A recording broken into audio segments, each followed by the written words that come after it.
บายดีเด้อพ่อแม่พี่น้อง FC ทั้งไทยทั้งลาวมื้อนี้มาพบมาพอกับแม่น้องพลอยคือเก่าแล้วก็บ่มีหยังหลายมื้อนี้เก็บภาพบรรยากาศยามมื้อแลงคอยทำโรงแรงให้พี่ให้น้องเบิ่งยามมื้อคืนบ้านแม่น้องพลอยฮ้อนพ่อแม่พี่น้องเอ้ย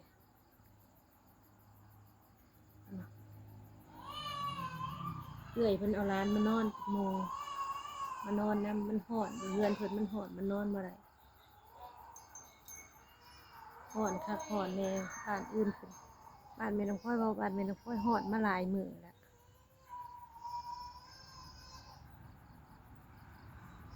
ฮ้อนคักฮ้อนแน่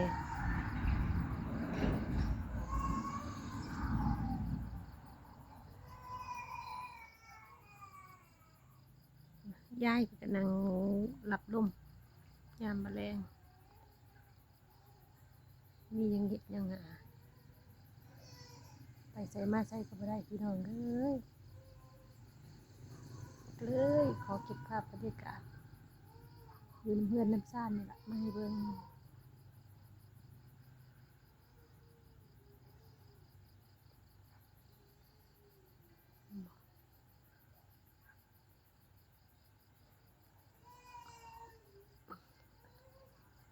หลานมานอนน้ำเมื่อนี่เอื้อยเพิ่นเอาหลานเพิ่นมา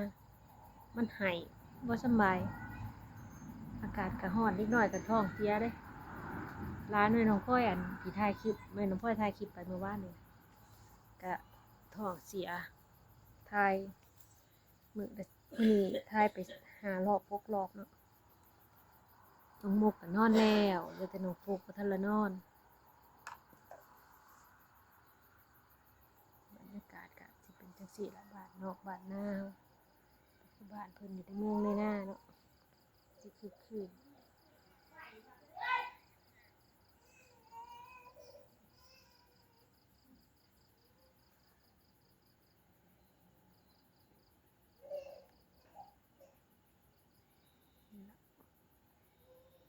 แม่น้องพ่อยนั่งอยู่หน้าเรือนร้อนนะครับ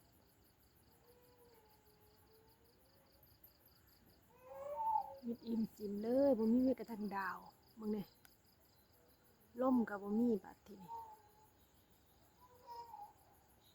เบิ่งแหน่เห็นบ่นี่เห็นดาวดวงหนึ่ง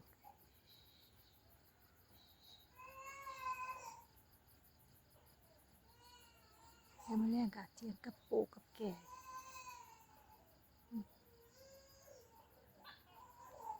นั่งอยู่คนละหมองมุมกับยายนั่งอยู่คนละแจยายแล้วนั่งอยู่เตียงพูดเราฮ้อนเราอยู่บ่ได้เฮือนฮ้อนก็มาเปิดพัดลมก็นอนบ่ได้พัดลมก็มีพัดลมตัวเดียวพัดลมตาย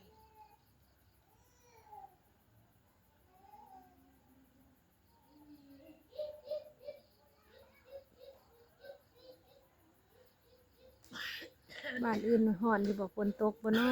บ้านแม่น้องพลอยฝนบ่ตกมีแต่ครึ้มซื่อๆแล้วก็เลยไปมีแต่ลางเทื่อก็มีแต่ลมมาแล้วก็บ่มีฟ้ามีฝนแล้วก็ฮ้อนบัดนี้บัดนี้หนาวก็หนาว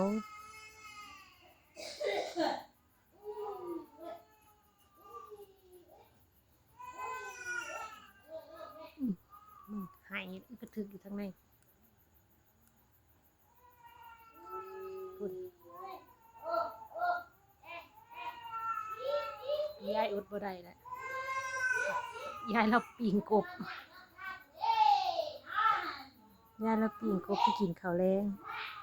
ก็มีแกงเขียดน้อยแล้วก็ยายเราปิ่งกบเล็กน้อยก็กินต้มไข่เพราะว่านั้นเพิ่นกินยากเล็กน้อยนะทั้งฟุกกับน้องมุกเพิ่นกินยากก็น้องมุกนี่กินง่ายอยู่ก็เป็นแกงหั่นแกงนี่ก็พอจำน้ำอยู่แต่น้องฟุกนี่สิกินตั้งแต่เป็นพวกปลาก็ถ้าเป็นต้มก็สิกินถ้าเป็นต้มปลานิ่นน่ะเพิ่นสิกินอยู่กินตอนแน่กินน้ำแน่ถ้าเป็นต้มปลาปากปลาอีหยังนะเพิ่นก็ที่ก้างน้อยก้างหลายเพิ่นก็กินแต่น้ำมัน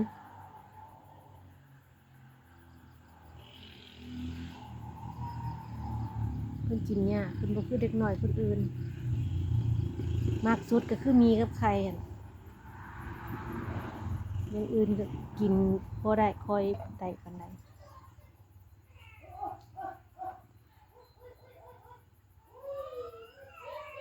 ค่อยมาแต่หางัวยามมาแรงค่ำๆก็เลยเมื่อยก็เลยมานั่งถ่ายคลิปให้พี่ให้น้องมึงเก็บภาพบรรยากาศตอนไปบ่ได้เอาโทรศัพท์ไปนำอ้าวน้องมุกตื่นพูดเด้อ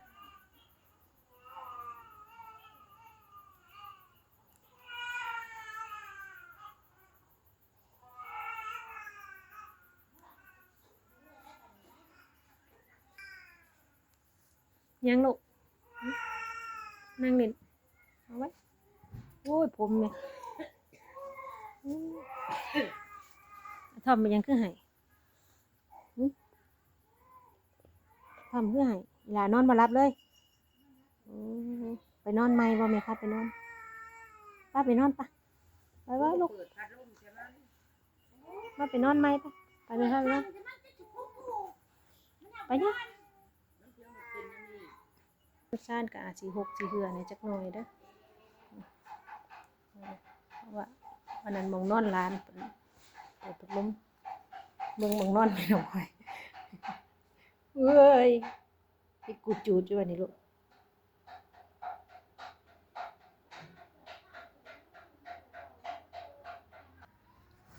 มาต่อกับแม่น้องพลอยนะแม่น้องพลอยก็มีเรื่องมาเล่าให้ฟังหรือข้อมูลคือข้อมูลนี่อีกกันเลยเพราะงั้นเอาข้อมูลเจ้าของมาประจานเจ้าของ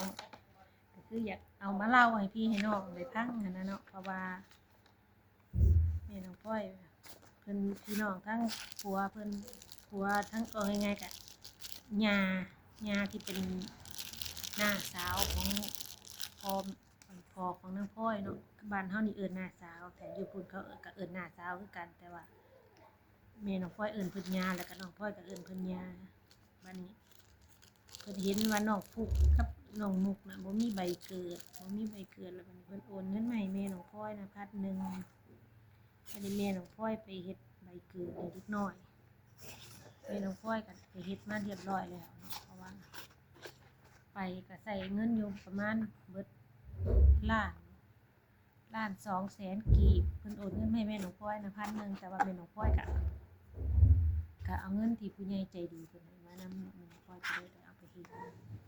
มีผู้ใหญ่ใจดีที่เพิ่นโอนมาให้แม่น้องพลอยใส่ดีใส่สินแล้วแม่น้องพลอยก็เอาตื่นใส่กันผู้เดือก็เลยบ่ได้ใส่ก็เลยได้เฮ็ดเอกสารให้ลูกเรียบร้อยแล้ว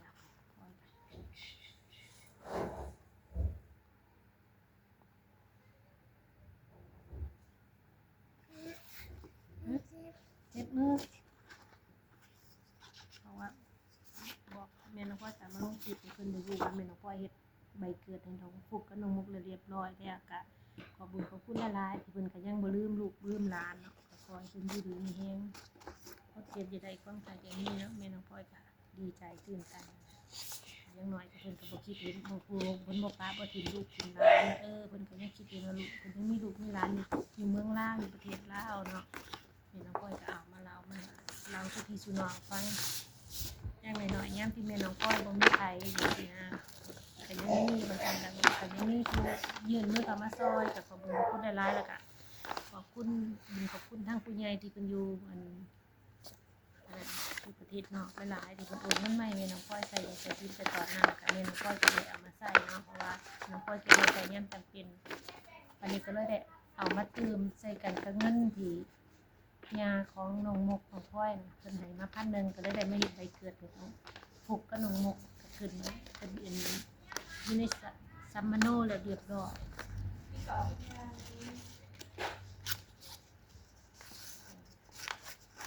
ไปยังลินแม่น้องพลอยจะมีเรื่องมาเล่าซ้ำนี้นะ